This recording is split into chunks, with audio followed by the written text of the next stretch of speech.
They are tweets that call into question the character of someone sworn to protect the people of Jacksonville. Earlier this week, First Coast News reported on problematic tweets from Sergeant Douglas Howell, a ranking member of the city's gang task force.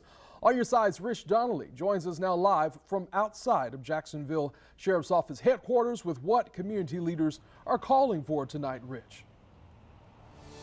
Yeah, Anthony, they say that there's a culture of insensitivity with the Jacksonville Sheriff's Office that goes beyond just one individual person's tweets.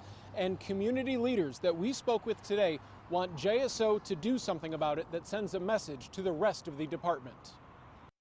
The culture and the Jacksonville Sheriff's Office must change. That was the consistent message from more than 24 pastors and community leaders outside of the Duval County Courthouse. They were disturbed by some tweets that were sent out by JSO Sergeant Douglas Howell, like this one that says America's 3 biggest problems are marijuana abuse and black people. And certainly when you have officers expressing these kind of opinions, that's not good. So the hope is that there will be some real action taken. That is our belief, that is our hope.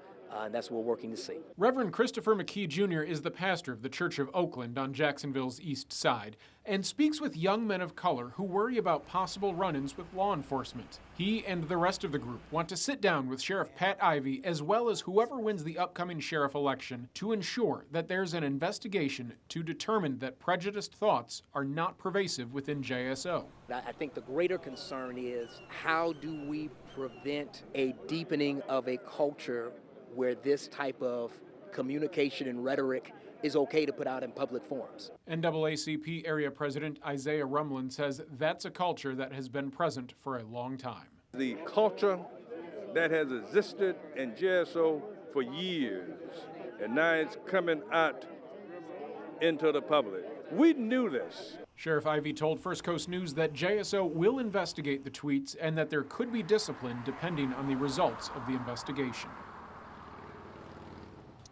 While this group of pastors works on setting up a meeting with Sheriff Ivey, they do invite the public to join them on Friday at Mount Olive Church for a community forum with sheriff candidates with the hopes of building trust in law enforcement. Reporting live in downtown Jacksonville, Rich Donnelly, First Coast News, on your side.